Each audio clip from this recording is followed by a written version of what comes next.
she knows what she's doing. And to install the Zellige tile takes some expertise and setting the expectations correctly, and she's going to talk about all that. So yeah, it's really important to know what your client wants out of the install.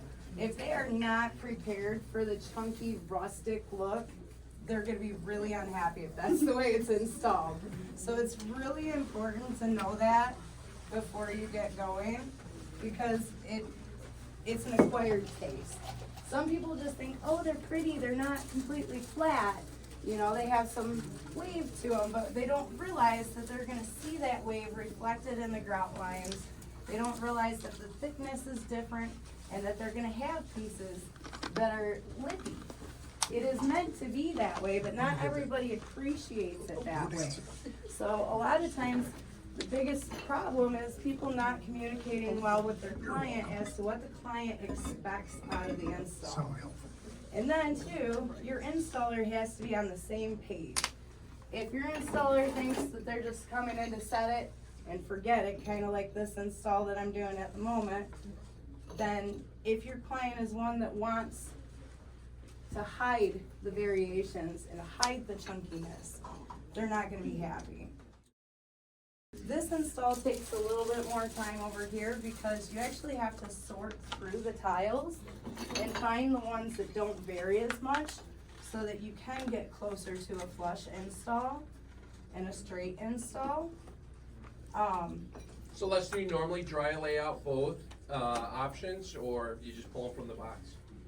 When I'm doing kind of the set it and forget it, I Yeah. just kind of pull them from the box and put them up there. That I definitely dig through the box. It definitely takes more time because you have to go through. Some of these tiles can vary as much as a 1/4 inch. Okay, so if somebody's not ready for a chunky install, a 1/4 inch is gonna freak them out. They're gonna be so unhappy. So it's really important to definitely make sure that you know what your client is expecting.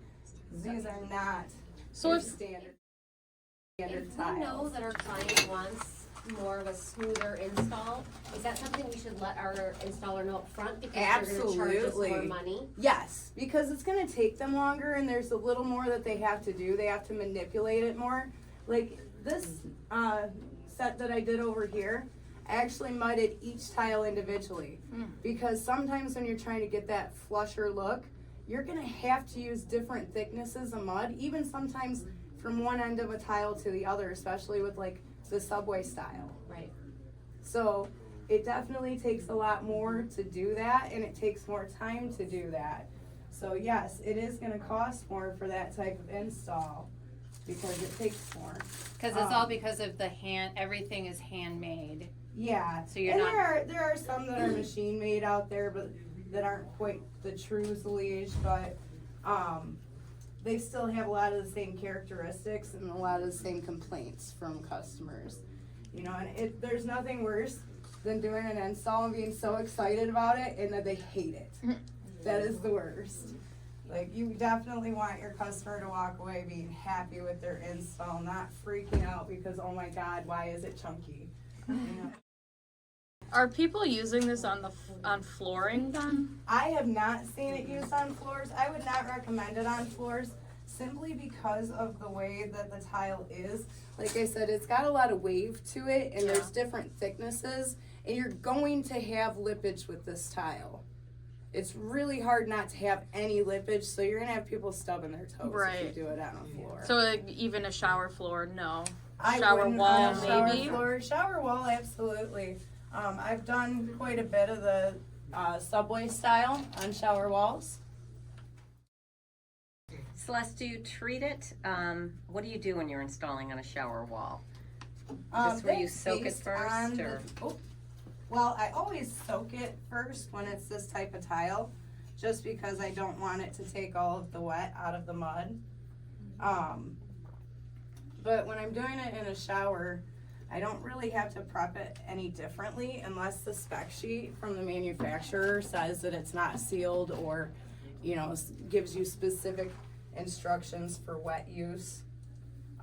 Most of them are already kind of glazed, and so you don't really have to worry so much about that. But that's something your installer should definitely know, and a lot of times I'll ask for the spec sheet ahead of time. That way I can look it over and see if there's anything special I have to do with the tile. Excuse me, so you soak the tiles in water before you install? The night before Oh, I with was this gonna say, how style. long? I leave them in overnight and then just pull them when I get there in the morning and let them kind of sit and dry a little while I'm getting ready and setting up and everything. Okay. And then just start setting, because like I said, if you let them dry again, then they're just gonna pull the water right out of the mud. I would use a terracotta outside, which absorbs moisture, right? Mm-hmm. And I don't want it to crack or become damaged if I'm using it outside. Is that protecting it at all? Is The it keeping mud? it from? The mud's not really gonna change if it cracks or not. What's gonna change is your substrate. So, like I mentioned to somebody else who mentioned tiles moving on a floor. You don't just set tile on plywood because plywood flexes. So they make different underlayments. Cement board is one of them, and they have different types of cement board. And then you also have things like from Laticrete, you have Stratamat. It's kind of a plasticky feeling thing with like a fabric backer on it. And so you apply that before you set the tile, and that becomes your underlayment for your tile. And that's actually more what helps protect against cracking and things like that. And then Laticrete also makes, for if you're going directly on cement, they make an anti-fracture membrane. It's paintable. So you just paint a couple of coats on, make sure that you follow the directions. But then that actually, it's like kind of a rubbery paint. Like Red Guard? Yes, it is similar to Red Guard, but I like it a lot better. So you We have, sell it here. Just FYI. So you have the subfloor, and then you have your cement board, and then you apply. Well, you can use cement board, or you can use a different type of underlayment. Like I said, if you're going directly on concrete, you don't need cement board, so you can use that paintable membrane. But if you're indoors and you have a subfloor, you're putting the concrete board on top of the subfloor. I actually don't do cement board on floors unless the tile itself requires it. I use the Stratamat from Laticrete, because that can be mudded directly to your subfloor. And then that takes care of making sure that you're not gonna have the fracturing underneath. Okay, thank you. Uh-huh. So what are we doing here? We're just gonna finish spacing these and then maybe put the grout? Yeah, I'm hoping that that'll be dry enough that I can pull the spacers Mhm. so that we can start seeing what it looks like with grout. What happens if you don't use spacers with this kind of tile? I always use spacers because you're going to need room for expansion and contraction, especially, humidity, temperature changes. A lot of times it's in a new build, the house hasn't even settled yet.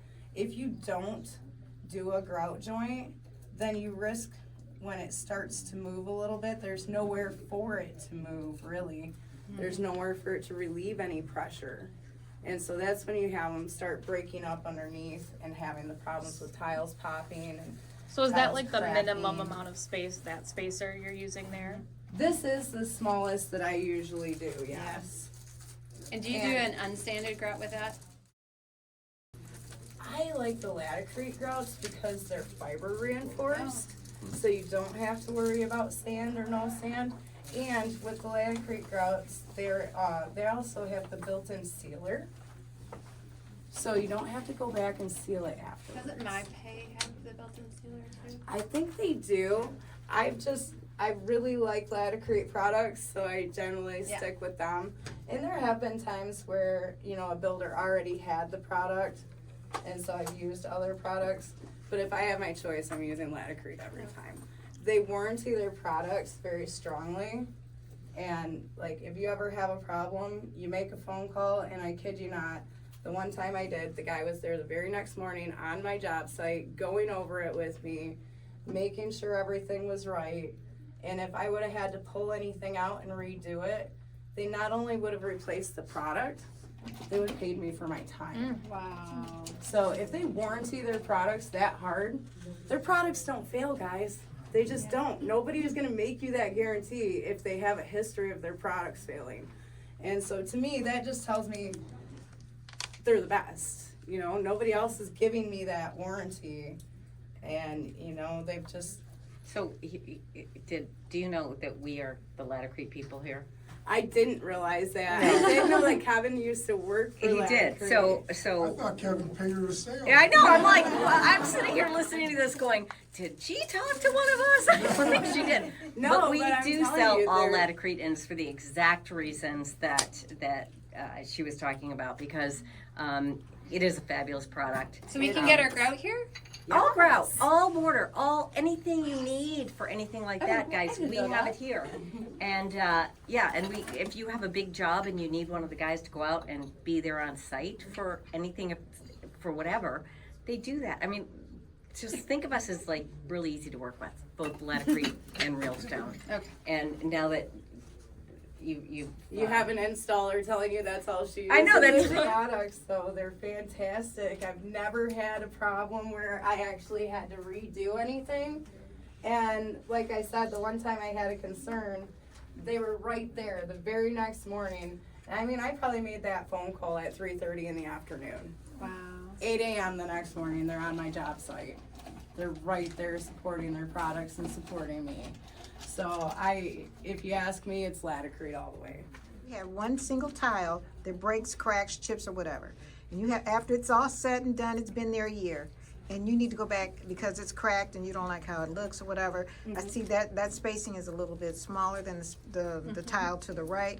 Are you replacing that one single tile, or would you suggest a whole row be done, or? Well, depending on what it is underneath it, that's going to affect it a little bit. The hardest way to pop just one single tile without damaging anything else, if you don't have enough room in your grout joint, is over concrete. It's almost impossible. Say You're it one more gonna time. I heard you say it one more time. Concrete. Uh-huh. If it's over top of concrete, busting that tile out isn't happening without going through the grout joint.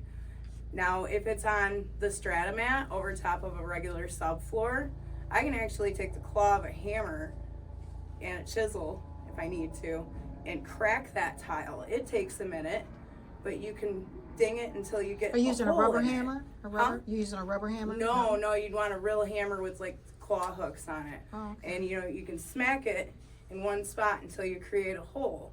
And then you can start popping that tile out from the center of the tile Oh, so that out. you don't damage the Right. ones around it, and you can replace just that one tile. Okay, thank you. Yeah, absolutely. Who else has got questions? Keep me busy. Celeste, what's your experience with shower glass on a tile that has significant variation on it? That is a rough one. Your glass guy's not gonna love you for it, is basically what I would say. I don't very often install the shower doors myself. I usually sub it out just because it's a very specific thing, especially when they have to custom cut the glass. So in that case, you basically have to hope that they do a really good job of taking the variations in that cut in the glass, and then it's obviously going to have to be caulked or sealed to help hide and keep the water in. It is more difficult when you're going glass directly on this. It's easier if it's a framed door, because then you can, you're always gonna caulk that frame in, and that will take care of any little, lippages there. But yeah, when you're going with, like, somebody wants just a piece of glass that runs down the wall, kinda. I did A one Euro where, like, it glass. came down the wall and sat on top of the bench and then came down to the curb to where the door actually was. If that had been wavy tile, I imagine that would have been a nightmare. What about, what kind of, are you using Schluter, or like, what are you finishing? What's the finished edge look like? Well, that's where you have options, and usually with these tiles, you have an option, not necessarily of bullnose, but of what are called pencils. I don't know, do we have any pencils around? So you can use the Schluter edge, or you can use the pencils. I'm actually glad you brought that up, because that matters too. So with the Schluter edge, you don't want to go just the standard thickness of the tile, because obviously you can see, Right. like, they're gonna stick out differently. So you actually have to make it so that it's a thicker piece of Schluter, like a wider profile, and then just grout Mud in the rest. Yeah, yep. Otherwise, you're gonna have some tiles that stick out past. Which one do you The think looks edge. better? I like the pencils. And with that's this also style the same tile. textured tile? The pencils. Yeah. Is it gonna have that same? They're, to a certain extent, yes, but they're gonna be more flat. They're not gonna be as wavy. Right. So you're still gonna end up, you'll wanna, you know, but when you have the pencil, you can kind of play with the amount of mud that's behind it, so you can, you know. That one's not made for color. that tile, clearly. Right. But Right. Well, But you can, you know, jazz it you'll up. be able to adjust the mud that's behind the pencil to cover. Yeah, who am I to Versus say? like with the Schluter, you actually have to get a different profile it's size. made for that. Okay, so that's like using a threshold when you're going from one level or from one product to another, from carpet to tile or whatever. Yeah, I mean, anytime you're Yeah, so that would take you transitioning- to your drywall. Right. Yeah, yeah. There's So, some smaller pieces if you want. They have much skinnier ones. And it's called a pencil? Mm-hmm. Yep. Yeah, you're just adjusting the height off the wall basically with the pencils. And some of them even kind of have like a spot on the back that stands out further with these tiles. So you can actually turn it a little bit and make it so it's closer to flat at the wall and thicker by the tile side, so you don't have such a thick line at your drywall. But that's one of those things when you're picking out your tile, look at what they offer. Look at how it's gonna work for you. You know, ask your installer questions. Ask your installer, do you think this pencil is gonna work well with this? Or does this bullnose go well with this? There might be a reason space-wise where they're gonna tell you that they recommend something different. You know, I've gone in on jobs where there was a designer and I've had to go back to the designer and say, did you get to stand in the space? 9 times out of 10 I get told no. I got rough measurements from the builder and I went off of that. Well, those rough measurements weren't quite right. And now that bullnose that you planned on trimming the shower entryway with, I'm gonna have to put a piece of tile that big in the middle of it. Wow. Or we're gonna have to do something different. So that's where your installer needs to be comfortable enough to come to you and say, it's not gonna fit, you know? And then you guys have to work together to figure out what is gonna work there, you know? And in that instance, on that shower entryway, what ended up happening is I had to miter both sides all the way around and epoxy, Nice. because that was the only way it was gonna look right. Would you say that designers that provide a tile layout that's to scale based on the size of the tile and the bullnose they selected, the install goes smoother and things are accommodated? Do you like it when designers do like an actual tile layout that I shows like it. what they want and where the pieces go and Right. how they feel it's gonna end I at a like shower? that because then I see more what you were going for. I have a better understanding of what you want. And then if I run into a problem, I can say, hey, I see here that you were measured for this distance and it's actually this distance. Right. You know, and What do you wanna do here now? exactly. So if you already have it laid out, then we know what you're expecting, and that's great. The biggest thing we need to know is what is expected. Because if we don't know what the expectations are, how do we meet them? That's fair. It's huge. We don't. We do what we think is right, and that might not be at all what you were going for or what the customer wanted. You know, so expectations are a huge thing in this business. You really have to know what is expected. You do. It's like the most important part of the communication, expectations, huge in this. Like for instance, with the Zellige, these are all rectified. They're These all are unrectified. Unrectified. Yep. They're all in our grid. So do they ever do a brick layout? Do they ever? I don't usually with this size. Mhm. Now, when you do like the 3x12 subway, Okay. There's a 3x12. Is they're that not that's the that? true, Okay. but they're they're They not have an uneven- handmade, okay. they're machine made, but they're the same idea. They're not flush, they're not flat, they're, you know, the edges are wavy, they vary in thickness. That's what I was saying, like it makes huge difference in Yeah. those if it varies by a 1/4 inch. And with that, it's really important to know where your variations line up. So if you do a 50% offset Yeah. with the 3x12s, I hope you want it very chunky and rustic. You gotta do Because third. that A is third what would be you're much going better. to get. Yeah. Yes. Third is a lot better. Your ends always vary so much more from the center of the tile. And even these rectified tiles that are supposed to be perfectly flat, let me tell you, they are not. They never are. That's why, especially like with 12x24s, they don't recommend doing the 50% because you will get some lippage. Even the best installer with leveling clips and patience is going to have lippage somewhere if you're doing 50% like that.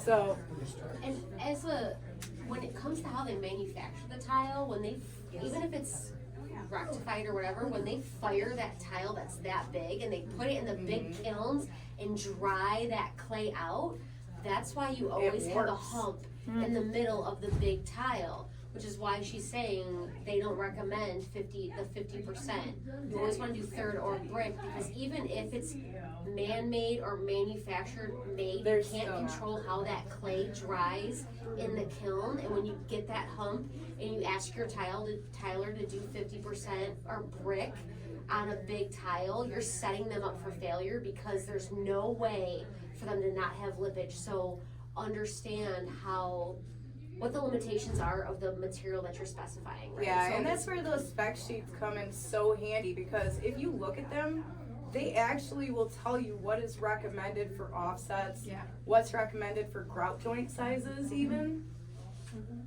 don't deviate from that recommendation.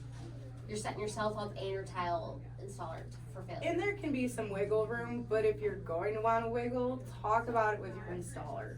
Because we've had people that have said, I don't care what it says, I want this. And we've done it because that's what we got paid to do. So we know how it worked out. You know, that's something where we can help you decide, okay, we could probably adjust it a little bit, or that's a no-go, it's not gonna work out for you. You know, you gotta talk these things through because and everybody has to be on the same page. You know, if your customer isn't on the same page as you, or the installer, somebody's gonna be unhappy, and that's never good. It takes one person walking in and going, oh, and it's over.